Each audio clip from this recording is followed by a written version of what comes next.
Hey everyone, hello again, and thank you for joining me for another episode.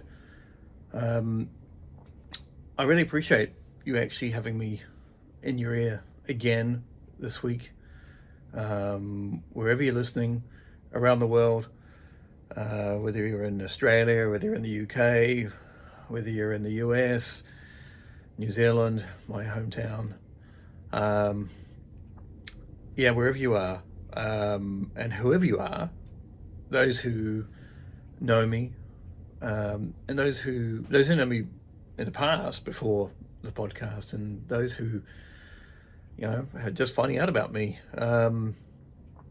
It's great. I'm really happy to hear that people are listening, because I just kind of heard from someone the other day who I didn't think was listening, and they are. So it kind of surprises me who is listening to this, and I actually feel really happy, because I kind of feel that what I'm doing here does actually get out there and makes it gives people food for thought about who they are, and also who I am, and I think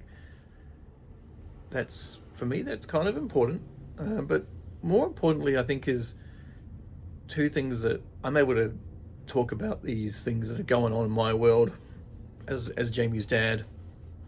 And secondary to that is that it allows people to hear another guy talking about the journeys and the troubles and but also the good things that are going on, the fun things that, again, I kind of just sometimes tend to forget a little bit too quickly, whereas I need to hold on to those fun and really enjoyable moments. And I'm going to share one of those actually a little bit later on. But this, first of all, I'm going to get into this episode. I was wondering what to do this week. This week actually changed a little bit for me. I had a guest, a great guest lined up, and because of what has happened in the past week, with work and life, I decided I was going to actually push it to another week and reschedule it, because for me to have a guest on, I need to be really in pretty good headspace, and it's not fair on the guest who comes on. It's not fair on them. It's not fair on me to not be on my game with my podcast like that. So I think I decided to do this week by myself, and I wanted to focus on to why I wasn't really the best dad that I could be this week for myself. So what actually happened? Why am I doing this week? What am I talking about? Okay, I think I'm going to talk about how I really felt that I was in a bit of a, well, not a bit, I was in a pressure cooker, from about Tuesday morning, Monday morning, Tuesday morning, I can't remember now. Anyway, so I felt myself, the pressure was, starting to heat up. The flames were underneath. One of my teachers was having symptoms of COVID, and then followed that by the next day, another teacher said that they weren't feeling very well, and then towards the second to last day, of the working week, another teacher said that they were a close contact who they live with, that person who they live with was a possible she'd come home with symptoms, and so he was potentially a close contact. So as my week progressed, I was doing all right actually at the beginning, and I was doing all right at the beginning because I was telling myself that this is actually going to be, this is way out of my hands, and I can't control any of this. And I think that was something that I was able to look back on to how I used to be and how I used to operate. And I would get pretty wound up about these things and pretty stressed out about things like this. And I'll be honest, I haven't had 2 teachers off in the one go. I've had 1 teacher off in a go, but I have never had 2 teachers off at the same time. And so this was really putting some pressure on me. And as we were moving through the week, like I said to my wife, Junko, I said, I'm actually quite surprised how I'm handling this. I was actually surprised with myself. I was like, man, I am doing pretty well. And I had to tell myself again and again, because I was surprised how I was able to mentally move through the day and operate without having it overwhelm me and not allow me to function in the way that I would like to function. So I was functioning probably all right. However, of course, naturally, I've got these at the back of my mind, these things, just kind of chipping away. And then comes towards the last 2 days, and then I have another teacher say that he's, of course, potentially a close contact. And that was one of the things that I think was like, okay, that was one of the final things I think like I could take, because it was just like, okay, this is just getting a little bit too much now. I've now literally got, it's just me and Junko, and we've got, we're supposed to just get through and try and do the best we can. And I kind of realized something through this week as well, is I realized that what I can do now and what I used to do with how I used to operate and how I used to work, right, was really different.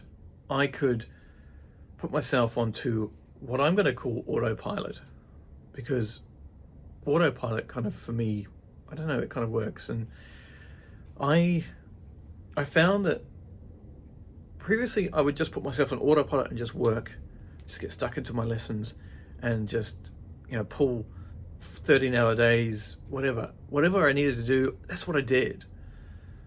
And now I can't do that because of my burnout. So, and that's actually quite hard on me, because I have set myself kind of I suppose you say, I've set myself we all set ourselves as guys, like what we should do, what we feel that we should do. And if we don't reach that expectation of what kind of hours we can do and how much we can achieve in those hours, then we kind of feel we've failed. So I was talking to Junko about it. I said, I do feel like I just can't do what I used to do. And that's frustrating as a guy, and as a dad, and it's just kind of, it's a bit heartbreaking for me, I'll be honest, because there's no other way of describing it, because I've always, with every job that I've done and every position I've been in, is that, well, not every, but pretty much everything, or almost everything that I've done, is I've put so much effort into it, whether it's been my own business or someone else's businesses. I've put everything into it, heart and soul. And I've put my other things aside. And now I fight with myself. And what it is actually, I fight with the autopilot. So I have more control over, I can switch back into the control mode now, which is really good, which is really, really good. However, that switch to taking control of my, how I want to be, is also heartbreaking for me, because I want to be more than what I want to be the same and more than what I am. And it's actually, it was really tough. So I'm not going to talk about the autopilot so much, because that might be another episode down the line. We'll kind of go more into that. But anyway, so now I have 3 teachers who are off. And the pressure cooker is starting to really steam up. It's just steaming up big time. And I can feel it. And I'm able to feel this this time where I'm operating as a shell, as a dad, as me. I'm operating as a shell, and I feel like I'm just walking around. I think more so at home, actually, not at work, but I feel like so when I've got home, I've been home really late in the evenings because I've had to be working in the evenings. Normally I'm a bit more home in the evenings. I go home earlier, so I'm able to kind of help with dinner and the kids and put them to sleep. But this week was really, really different. And anyway, I felt like I was walking around as a shell and just not human. I was not feeling very human. I was operational, but I just was not human from the physical exhaustion and mental exhaustion of the mental exhaustion of trying to work out what we're going to do the next day. What are we going to do? What we're going to cancel? How are we going to do the next day? When are these guys going to come back? And so I had all these things going on, and like I said, the physical exhaustion of, teaching. Basically, we sometimes twice as many or 3 times as many classes as what I would have. And it was really tough. And I was doing relatively well in some ways. I was doing relatively well until we got to like Saturday, the last of our day of our working week, and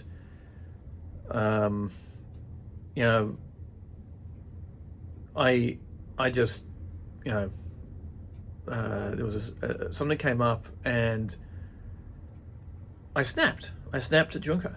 I talked to Junko how I responded to Junko, and I in a way that was how I used to respond, and it was just rude, and it was disrespectful. I have to say this because I need myself to understand and learn from this. And because I was able to catch myself after I'd done this, after I got off the phone from Junko, I thought to myself that something was wrong here. And I talked to her in a really aggressive way, and I talked down to her, and I was just not how I should be, and not how I need to be, and I'm not going to give myself any justification on that, because there was the pressure cooker. That is the reason why I had got to that point, but that is not the excuse. and no excuse for me to talk like that.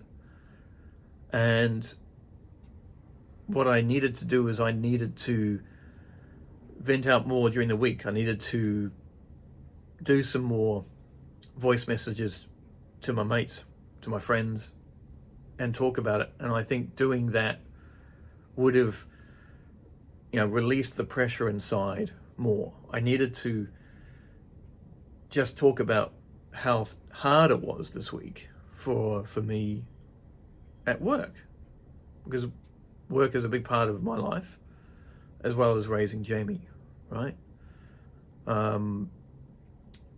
So, and it impacts, of course, if my work is so big and so dominating, is it, looking after Jamie and taking care of Jamie unfortunately it takes a back seat, and it's taken a back seat this week, and it's just really shit. And I feel like I haven't spent enough time with Jamie this week. Both of my kids really haven't had enough of me this week. And when I have seen them, I just felt really exhausted from everything that has just been piled on this week. So I needed to, what I feel I needed to do is I needed to be on my phone more. I needed to be talking more. I needed to be a better communicator. And I think the great thing is that I'm able to look at that now, because I couldn't do what I'm doing right now. I couldn't do that 5, 6, whatever, 7 years ago or longer. Is I couldn't do that. I couldn't self-analyze myself. I couldn't understand why Junko was getting angry at me.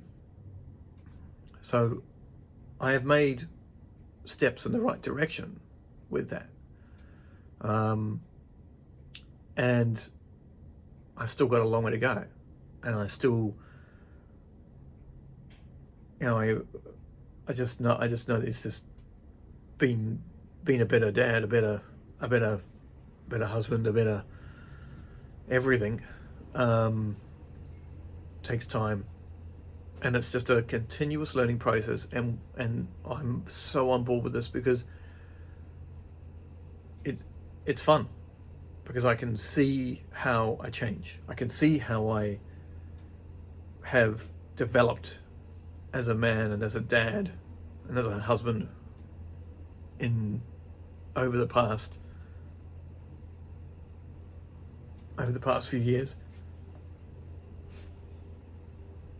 And I think Junko can see this, but she also saw a side of me that came back on that Saturday. And I felt that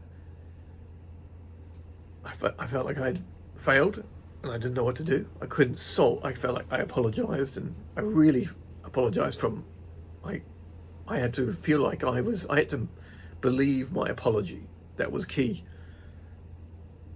And I did, and I still do.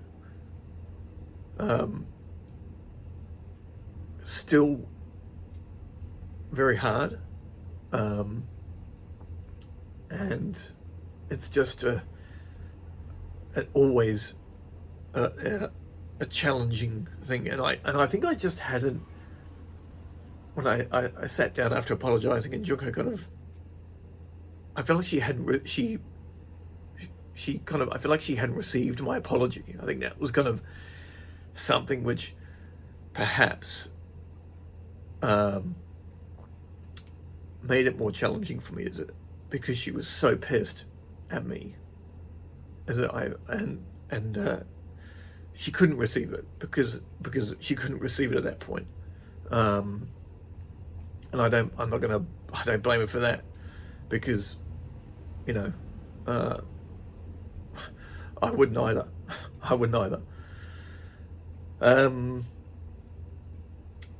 So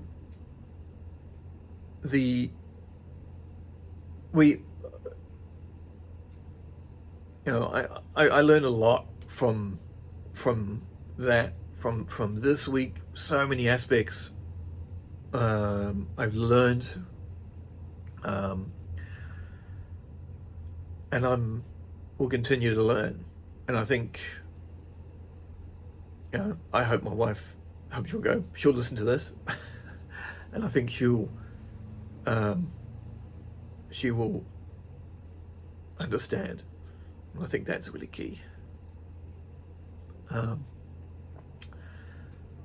So what kind of, I want to transition into something a little bit, like talk about something which is not so deep, and something that actually made me laugh this week, because actually there was a lot of, while there was a huge amount of stress and anxiety and pressure on myself this week, in this week there were two birthdays. There were Junko's birthday and there were Joshua's birthday this week, and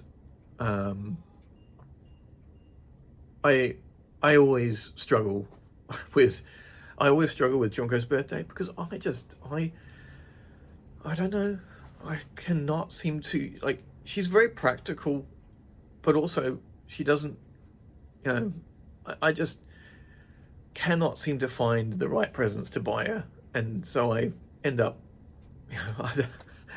I ended up buying, she years ago she used to sketch, and Joshua likes colouring, so anyway, I had actually bought her a colouring set which I thought she wanted, and so I bought her this colouring set to arrive on the Friday, which was Joshua's birthday, and I'd done this kind of on Amazon. She didn't know, so I had done this, and then she about 3 days before Joshua's birthday, which is the Friday, she'd gone,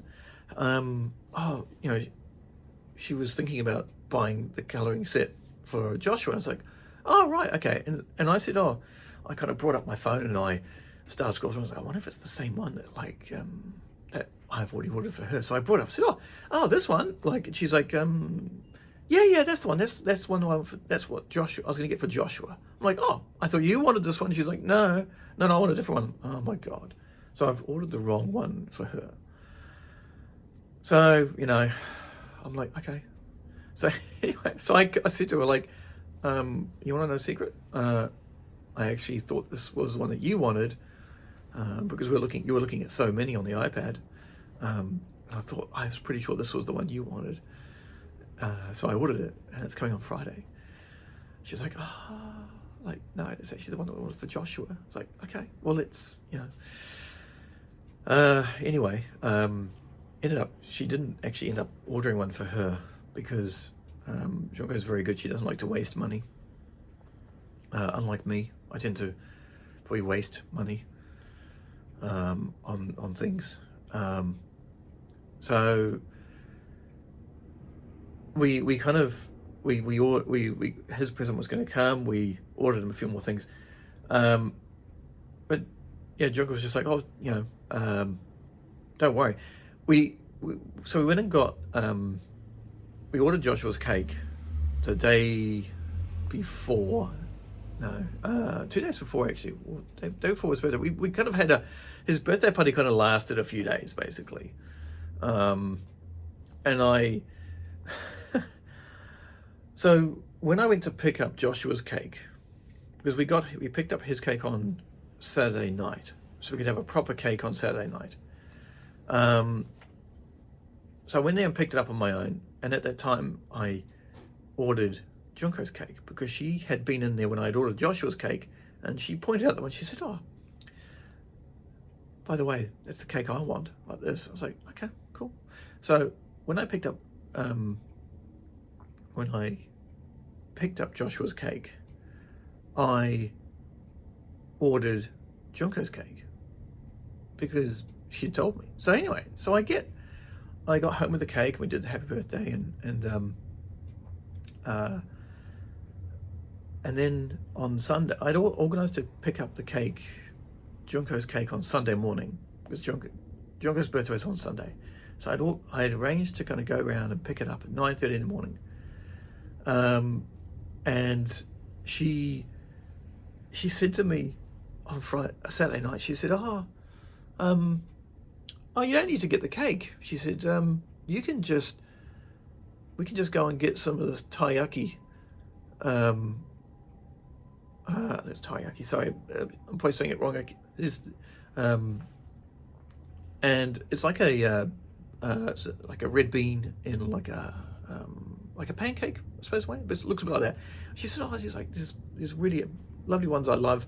Can we go pick it up on Sunday? And I said, I've actually got your cake. It's getting picked up tomorrow morning, 9:30. So, like, the second thing I've tried to do for a birthday hasn't worked. It's just bombed. So she's like, oh, that's okay, we'll go, so I went and got the cake, obviously, Sunday morning. I went and got the cake. Came back and the kids, Jamie devoured the cake. He loves the cake. It was actually really nice. It was a beautiful cake. And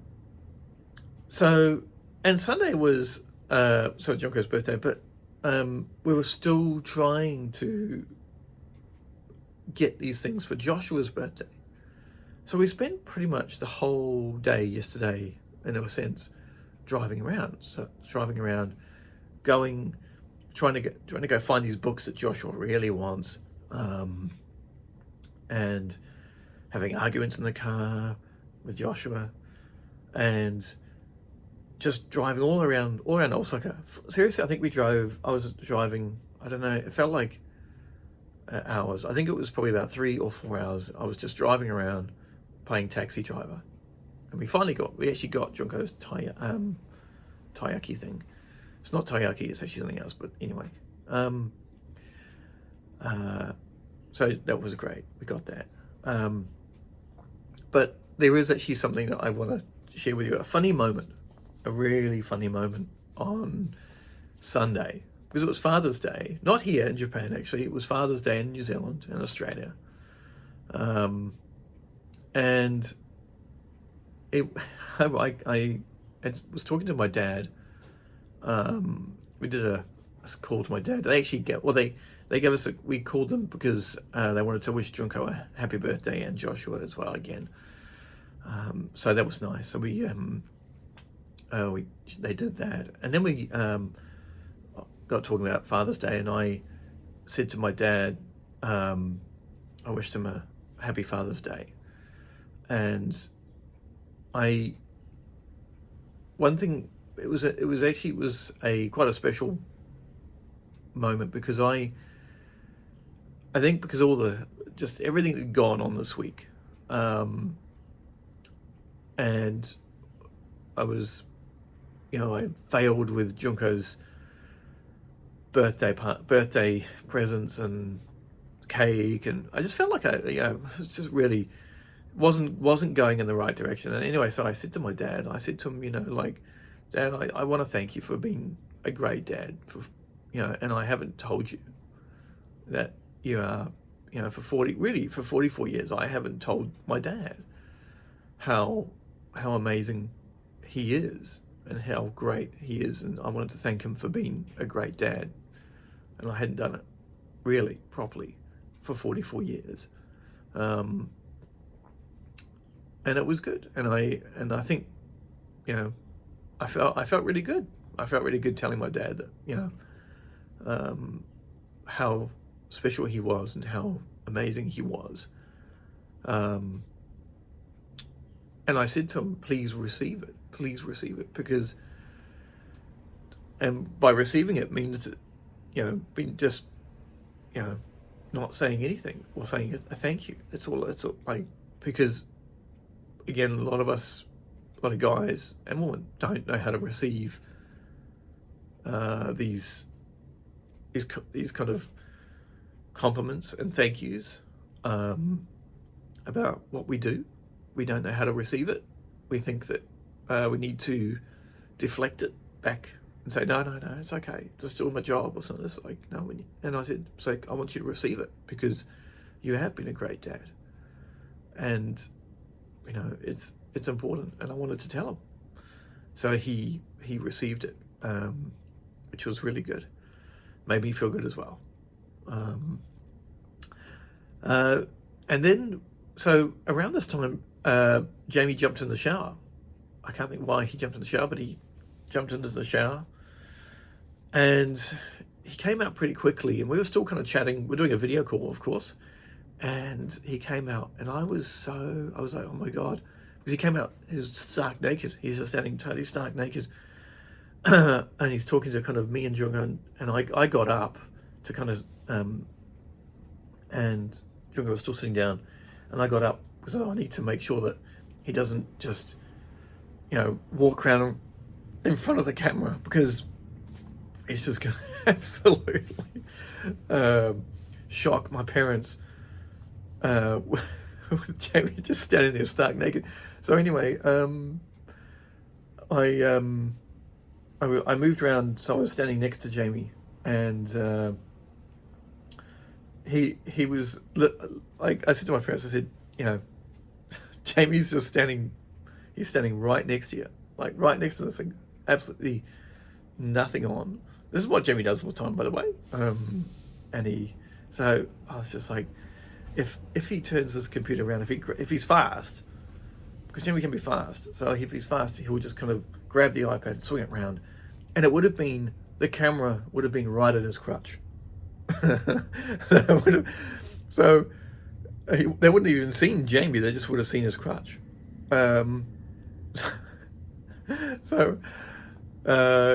Just, you know, one of these moments where thankfully that didn't happen. Managed to kind of get some pants onto him and get him dressed, and then Jamie sat down, and he pushed us out of the room. Actually, he pushed us out of the. He wanted me and Junga to get out of the room, out of the lounge. He was banning us from the lounge. He kept on he was like, just, yeah, wanted us to get out, and we were like, what is he going to do? And we're still on the call. So what he did was he sat down in front of my parents, and he was sitting there just talking to them. And I took a video of it. Actually, I took a video of him doing this. A video through the door. There's got a little glass, plastic kind of partition in the door that we can see through. And so I was videoing him talking to my parents. And I was just like, that's so sweet. He's just, you know, trying to talk to them. He's communicating with them. And they're just talking away with him, and I can kind of hear them, like, and I thought, that's just great. Like, he just loves them. He loves them so much. Like, he loves my parents, and he hasn't seen them face to face for probably, it's got to be maybe, I think it's like over 4 years, maybe 5 years. He hasn't seen them. We haven't been able to get back to, well, he hasn't been able to get back to New Zealand for a while because of COVID, and also because, you know, just because of financial reasons as well. But he just loves, he just loves mum and dad. And he was, towards the back end of it, he was kissing the iPad, and, you know, actually I think he actually licked the iPad, the screen. But he just loves them. He just loves them so much. So hopefully one day, in the near future, we can get back to New Zealand. He can, you know, give them all real hugs and real kisses.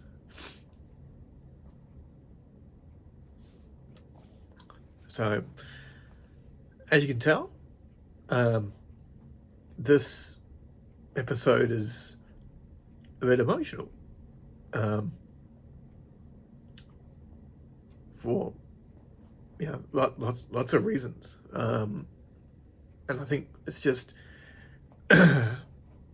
birthdays, stress, work,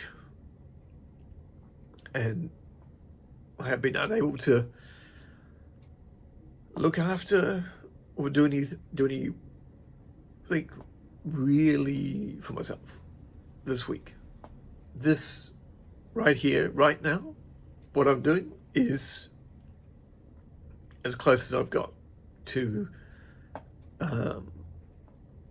doing anything for myself on a kind of credible level. And I thank you for listening. Yeah, thank you for listening and being part of my journey as me, as Dad. Thanks for listening.